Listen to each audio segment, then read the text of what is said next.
우리의 힘이시며 우리의 피난처가 되시는 전능하신 아버지 하나님,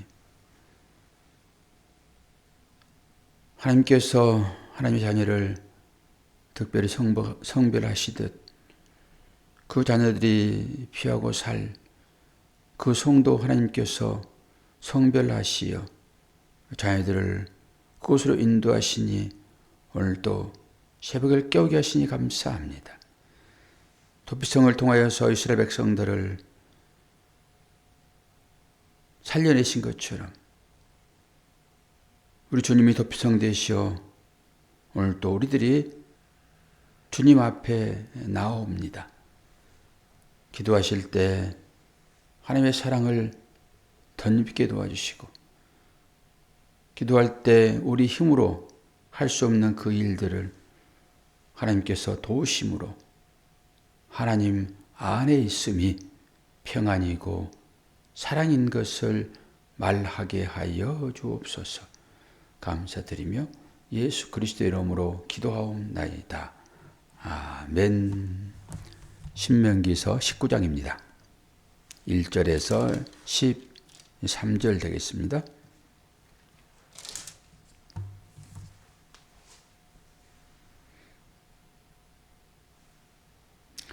내 하나님 여호와께서 이 여러 민족을 멸절하시고 내 하나님 여호와께서 그 땅을 내게 주심으로 내가 그것을 받고 그들의 성읍과 가옥에 거주할 때에 내 하나님 여호와께서 내게 기업으로 주신 땅 가운데서 새 성읍을 너를 위하여 구별하고 내 하나님 여호와께서 내게 기업으로 주시는 땅 전체를 새 구역으로 나누어 길을 닫고 모든 살인자를 그 성읍으로 도피하게 하라. 살인자가 그리로 도피하여 살만한 경우는 이러하니 곧 누구든지 본래 원한이 없이 부지 중에 그의 이웃을 죽인 일, 가령 사람이 그 이웃과 함께 벌목하러 살림에 들어가서 손에 도끼를 들고 벌목하려고 찍을 때에 도끼가 자루에서 빠져 그의 이웃을 맞춰 그를 죽게 함과 같은 것이라. 이런 사람은 그 성읍 중 하나로 도피하여 생명을 보존할 것이니라. 그 사람이 그에게 본래 원한이 없으니 죽이기에 합당하지 아니하나 들었건대 그 피를 보복하는 자의 마음이 복수심에 불타서 살인자를 뒤쫓는데 그 가는 길이 멀면 그를 따라 잡아 죽일까 하노라. 그러므로 내가 내게 명령하기를 새 성읍을 너를 위하여 구별하라 하노라. 내 하나님 여호와께서 내 조상들에게 맹세하신 대로 내 지경을 넓혀 내 조상들에게 주리라고 말씀하신 땅을 다 내게 주실 때에 또 너희가 오늘 내가 너희에게 명하는 이 모든 명령을 지켜 행하여 내 하나님 여호와를 사랑하고 항상 그의 길로 행할 때에는 이 셋 외에 새 성읍을 더하여 내 하나님 여호와께서 내게 기업으로 주시는 땅에서 무지한 피를 흘리지 말라. 이같이 하면 그의 피가 내게로 돌아가지 아니하리라. 그러나 만일 어떤 사람이 그의 이웃을 미워하여 엎드려 그를 기다리다가 일어나 상처를 입혀 죽게 하고 이 한 성읍으로 도피하면 그 본 성읍 장로들이 사람을 보내어 그를 거기서 잡아다가 보복자의 손에 넘겨 죽이게 할 것이라. 내 눈이 그를 긍휼히 여기지 말고 무죄한 피를 흘린 죄를 이스라엘에게서 제하라. 그리하면 내게 복이 있으리라. 아멘. 이제 오늘 도피성을 어떻게 하라 합니까? 거룩하게 하라. 성별하게 하라 이런 거지요. 도피성.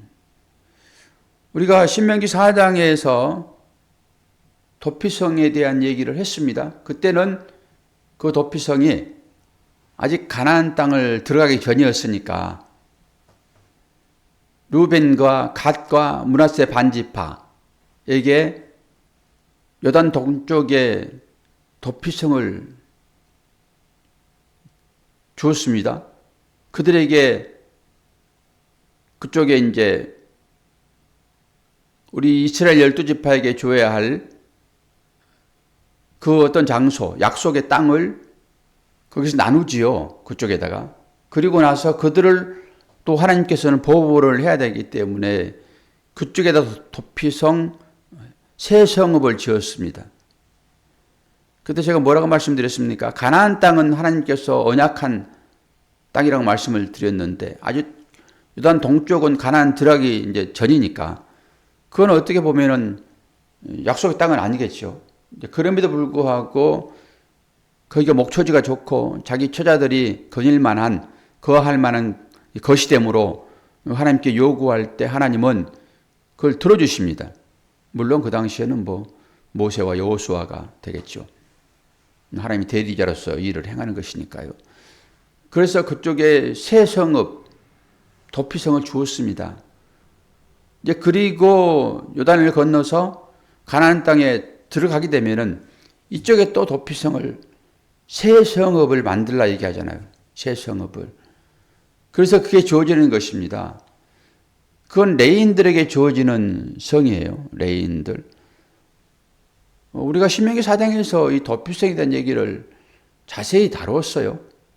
그리고 이 도피성에 대한 것은 여호수아서에서 완성되어지니까 거기서 다 다뤘고요.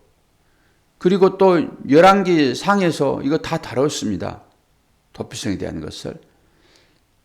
우리의 결국이 도피성에 들어가는 거잖아요. 도피성에. 도피성은 하나님의 자녀들에게 주는 그런 안전장치라고 보면 되겠죠. 안전장치. 도피성은 어떻게 어떤 사람이 들어갑니까? 그리고 그 도피성은 하루에 갈 만한 그런 거리에 두었습니다. 해 지기 전에 당도할 만한. 그리고 그 도피성에 가는 길은 잘 닦아놓았습니다. 언제든지 빨리 갈 수 있도록. 이 도피성은 어떤 자들이 피해야 할 성입니까? 고살자가 아닌 오살자. 고의로 사람을 죽이는 자가 아니라 실수로 사람을 죽이는 자. 이 사람들이 가야 할 피난처입니다. 하나님은 안전장치를 다 해놓았죠. 이 고의로 죽이지 않더라도 예를 들어서 오늘 벌목하러 가서라고 말을 쓰잖아요. 벌목하러 가서 벌목을 하는데 토끼자루에서 토끼가 빠져가지고 이웃 사람을 죽일 때 이건 고의가 아니잖아요. 그런데 피해 보복이라는 말이 있습니다.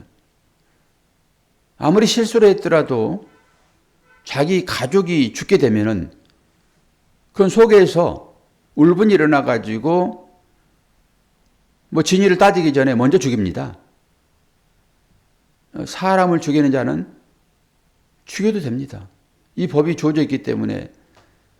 그런데 이 법대로만 집행하게 되면은 억울할 수 있잖아요. 고의가 아니기 때문에. 고의가 아닐지라도 사람 죽인 거는 또 죽인 것이니까.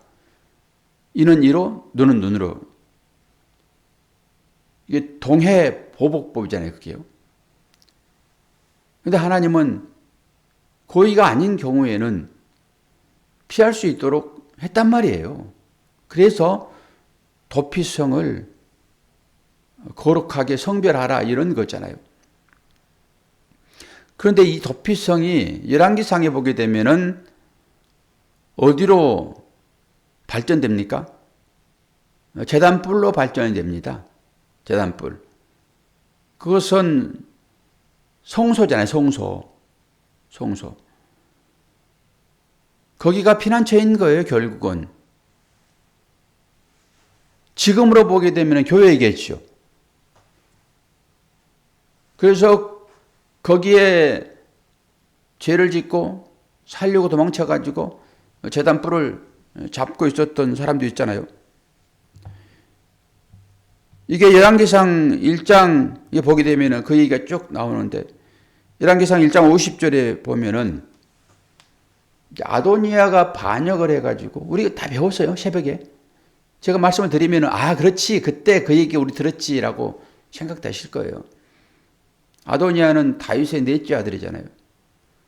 이게 앞에 사람들은 다 죽고, 누가 때려 죽였든지 어떻게 했든 간에 없어지니까, 네 번째가 당연히 뭐 용모도 준수하니까 아도니아가 왕이 될 것이다 라고 생각을 하고 자기 스스로 모반을 하지요.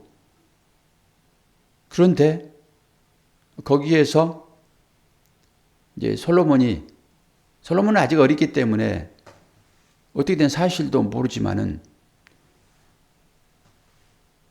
그 다윗의 군대 장관, 그리고 다윗과 함께 했던 선지자 나단, 이 사실을 알고 다윗의 아내 바세바를 충동질하지요. 그래가지고 이러이러한 사실이 있으므로 지금 위기에 봉착해 있습니다. 아도니아가 자기 스스로 왕이 되려고 하는데 다윗에게 가가지고 이 얘기를 하세요라고 얘기를 전합니다. 그리고 바세바를 대동해가지고 다윗에게 갑니다. 다윗이 이 얘기를 듣고 이 솔로몬을 왕으로 세우잖아요. 그래 결국 이 아도니아는 이 반역죄라고 하는 그것으로 도망갑니다. 제단불로. 그 붙잡고 있어요, 제단불을. 제단불을 붙잡으면은 그때는 살려주기도 했으니까요. 뭐 그것은 진짜 죄가 있는가 없는가를 살펴본 이후에 똑같아요. 이 도피성과 같이. 그래서 거기 끌어내가지고 자기 집으로 보냅니다. 솔로몬이. 그리고 살잖아요. 근데 마지막에 이 아도니아가 결국 죽게 되는데 다윗의 아내가 하나 있었잖아요. 다윗이 연로해가지고 그 힘이 없을 때 수냄 여자 아비삭과 동침하지 아니하였더라라고 성경은 또 밝히고 있죠. 그 아버지의 그 아내를 달라고 그래요. 이 아도니아가. 그래가지고 그것을 또 바세바는 자기 아들에게 또 얘기를 합니다. 그러니까 솔로몬이 진노를 하지요. 이 어머니에게 야단을 치고 통을 치면서 차라리 왕위를 달라고 하세요. 그거 똑같은 거거든요, 그게. 그래가지고 결국 아도니아가 죽거든요, 거기에서. 그 아도니아가 붙잡은 뿔입니다, 이게. 이게 도피성의 역할을 하고 있단 말이에요. 그러니까 우살자, 그러니까 애매하게 오살자, 고의가 아닌 그런 자가 도망가서 살 곳이 도피성이라고요. 당연히 고의로 사람을 계획하여 죽은 자는 도피성 그 깊은 안에 들어가 있더라도 잡아내가지고 죽이는 것입니다. 그것은 살 수가 없는 사람이에요. 그런데 이 성에 도망갔을 때 이것은 고살자가 아니라 오살자예요. 실수로 사람을 죽이는 자. 언제 풀려난다고 말씀을 드렸습니까? 언제? 예, 그 성주, 레인들에게 주어지는 땅이니까요. 당연히 제사장이겠죠. 그러니까 제사장이 죽은 다음에 그는 자기 집으로 돌아가는 거거든요. 풀려난 거거든요. 여기에 이제 의미가 있잖아요. 참 제사장 누구십니까? 예수 그리스도. 그분의 죽음을 통해서 죄인된 우리가 살아난다라고 하는 거잖아요. 이 의미가 거기에 담겨 있잖아요. 그러면은 오살자는 당연히 고의적으로 사람을 죽이지 않는 자니까 그렇게 해서 사는 건 맞아요. 그런데 저와 여러분은 고의로 사람을 죽이는 자입니까? 아니면은 그렇지 않는 사람입니까? 그렇지 않는 사람. 고의를 안 죽였잖아요. 그러면은 이제 오살자인 거죠? 그래서 도피하는 거죠, 거기에? 그러면은 사는 것은 당연히 사는 거 맞아요. 그러나 일단은 살인을 한 자라고 인정을 한다 하게 되면 그래도 일단 살인한 거예요. 율법으로 보게 되면은 그건 죽어야 되는 거잖아요. 예수님이 대신 율법으로 죽는 거죠. 자, 그 정도까지는 이제 좋아요. 그 정도까지. 그럼 봅시다. 자, 조금 더 들어갈게요. 그러면은 나는 고의로 사람을 죽이지 아니하였으므로 도피성이 피할 자격이 있고, 그리고 그 성주의 죽음을 통해 가지고 나는 집으로 돌아갈 자유를 얻은 사람이야 라고 말했어요. 지금 말했어요, 권사님. 그런 사람이라고. 그런데 로마서 1장 19절을 보게 되면은 거기에 온갖 행위들이 쭉 나열되면서 그 속에는 사람을 뒤에서 수근수근한 것까지 있어요. 그러면서 이와 같은 자는 살인자라고 얘기를 해요. 이와 같이 하는 자는 살인자라고 얘기한다고요? 인간들의 모든 행위를 아니 뒤에서 뒷담화하는 거 이거요. 이것까지도요. 이것까지도 살인하는 거라고 얘기를 해요. 그러면 그 로마서 1장 29절에 속하지 않는 사람이 이 땅 가운데 있을까요? 없을까요? 없어요. 다 포함돼요. 안 믿으시나 본데? 자, 로마서 1장 29절에 읽어 들어볼게요. 거기에 포함이 됐는지 안 됐는지 봐요. 거기에 포함됐으면 전부 다 살인자예요. 고의가 아니라, 아니, 부지중이 아니라 고의라고요, 고의. 자, 그러면서 오늘 말씀을 살피셔야 돼요. 그러니까 나는 사람을 죽이기는 하였으나 고의로 죽이지 않았어요. 라고 말하는 권사님은 이 말씀을 이제 보셔야 돼요. 28절부터 읽어드립니다. 또한 그들이 마음에 하나님 두기를 싫어하며, 기본적이에요. 하나님 두기를 싫어하며. 근데 전혀 그런 얘기는 아니죠. 이제 우리는 하나님 두기를 싫어한 게 아니잖아요. 하나님께서 그들을 그 상실한 마음대로 내버려 두사 합당하지 못한 일을 하게 하셨으니, 상실한 사람들이 해야 할 일들이에요. 그러면서 29절, 곧 모든 불의, 추악, 탐욕, 악의가 가득한 자요, 시기, 살인, 분쟁, 사기, 악독이 가득한 자요, 수근수근한 자요, 비방하는 자요, 하나님께서 미워하시는 자요, 능욕하는 자요, 교만한 자요, 자랑하는 자요, 악을 도모하는 자요, 부모를 거역한 자요, 우매한 자요, 배약하는 자요, 무정한 자요, 무자비한 자라. 그러면서 32절, 그들이 이 같은 일을 행하는 자는 사형에 해당한다고 하나님께서 정하심을 알고도 자기들만 행할 뿐 아니라 또한 그런 일을 행하는 자들을 옳다 하느니라. 그러면 어때요?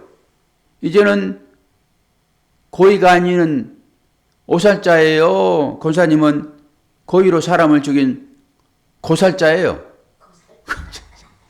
그래서 말씀은 우리를 밝혀내는 거예요.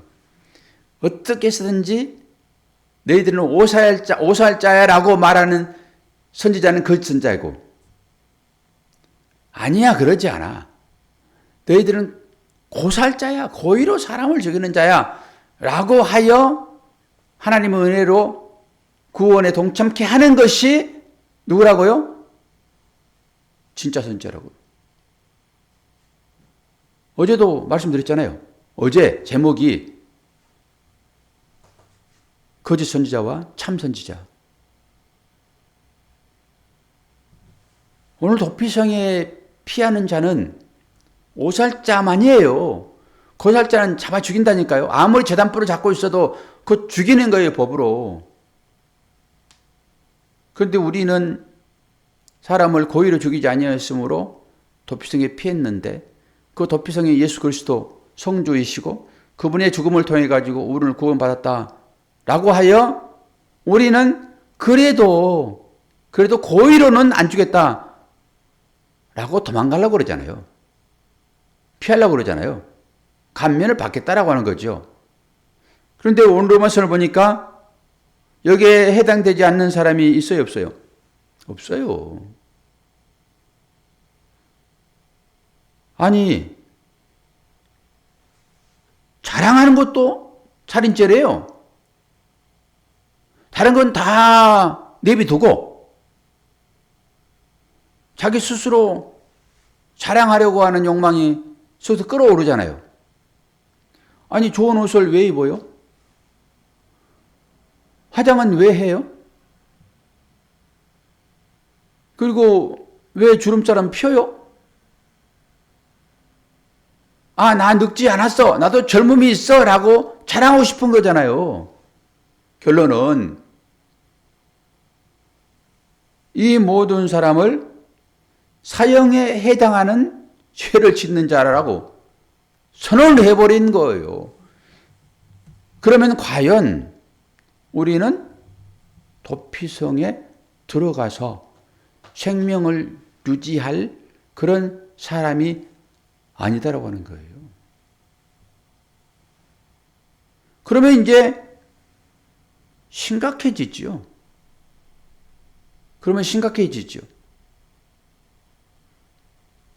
그런데 예수 그리스도를 주로 시인하는 자는 다 구원에 이른다고 하는 이 언약의 말씀을 주심으로 우리가 그 언약의 말씀 붙잡고 살아나는 거라고요.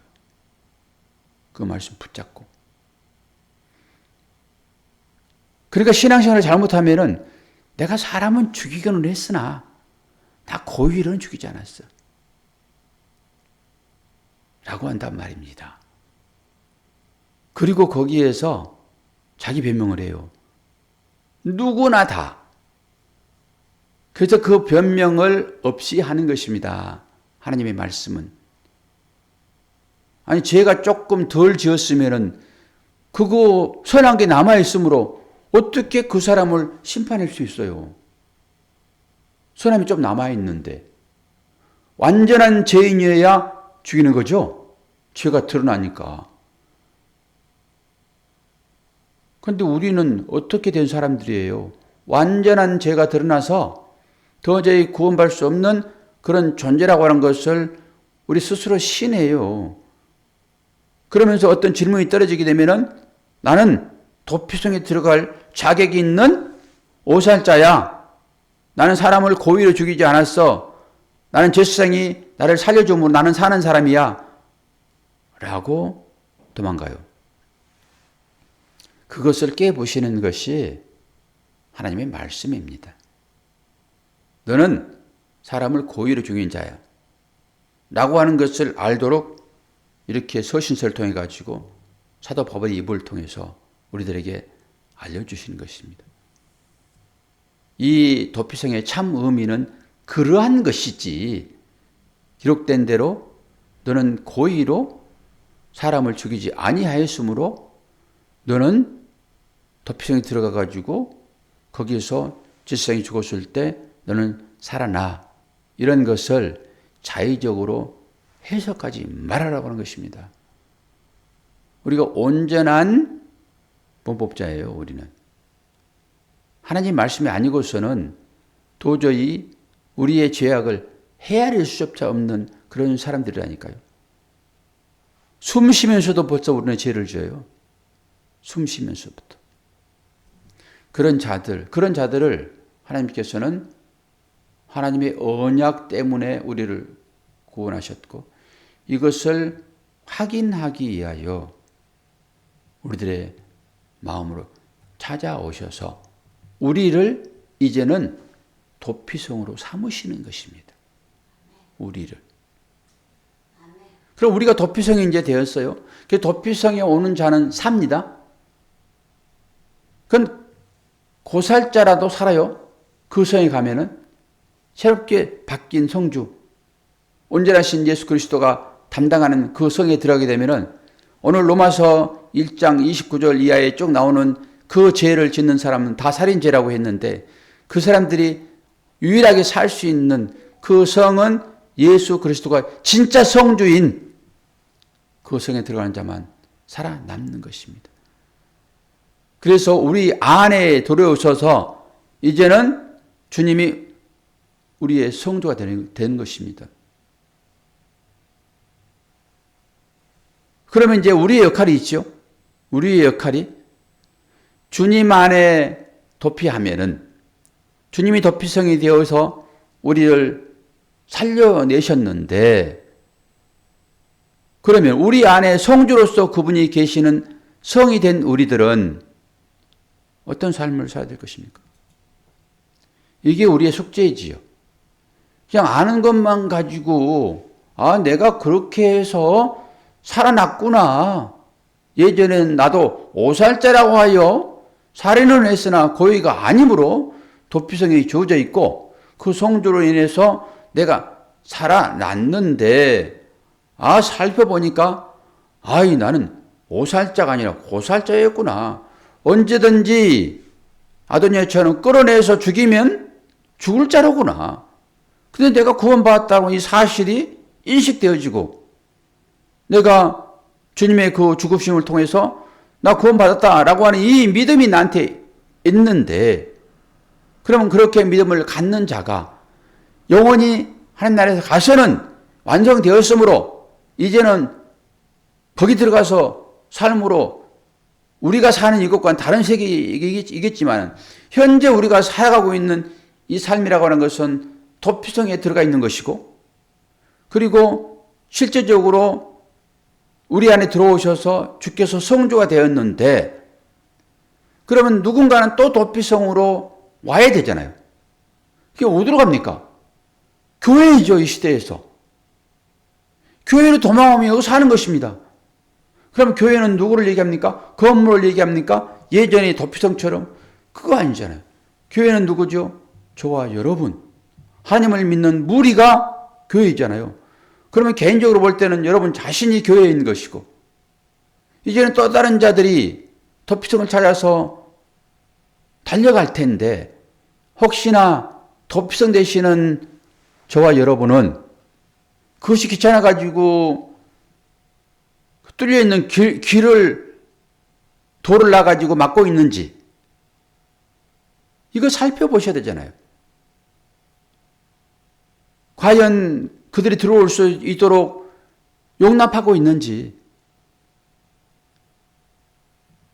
신앙생활이 여기까지 가야지 삶으로 실천하는 행함이 없는 믿음은 죽은 믿음이라고 하는 그런 것이 우리한테 응하지. 주님이 나의 도피성 되었구나 라고 나의 삶만을 기뻐해버리고 말아버리면은 내가 세상 끝날까지 너희와 함께하리라 라고 하는 이 언약을 주시면서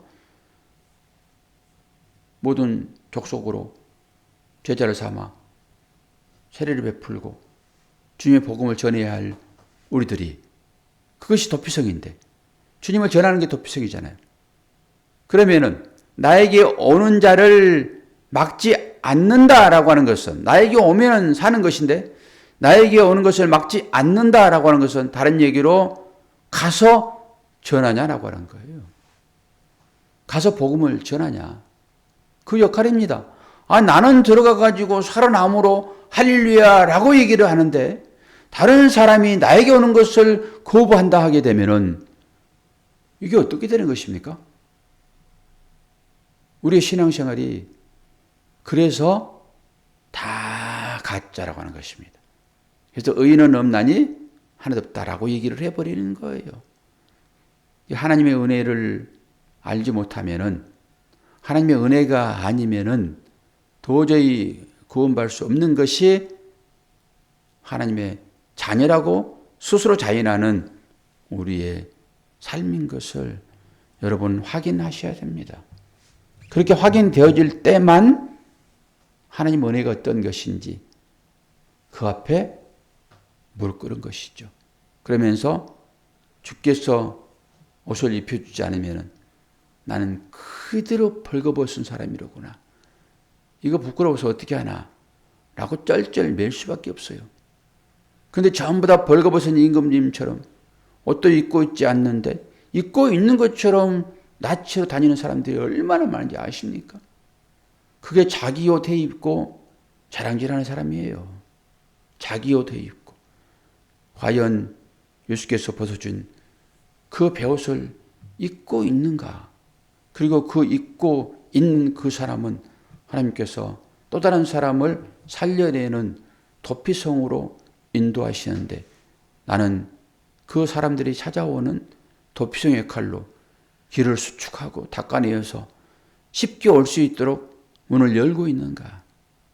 혹여나 달려오는 사람들 못 오게 돌멩이로 던지고 그리고 문을 꼭꼭 잠겨내고 하는 삶으로 혹여나 살고 있지 않는가를 오늘 이 새벽 시간에 도피성을 성별하라 라고 하는 지하의 말씀을 여러분의 마음에 새기고 이제는 누군가가 나에게 찾아와서 쉼을 얻을 수 있도록 여러분들의 그 장소를 내어주시는 삶이 되기를 축원합니다. 네, 기도하겠습니다.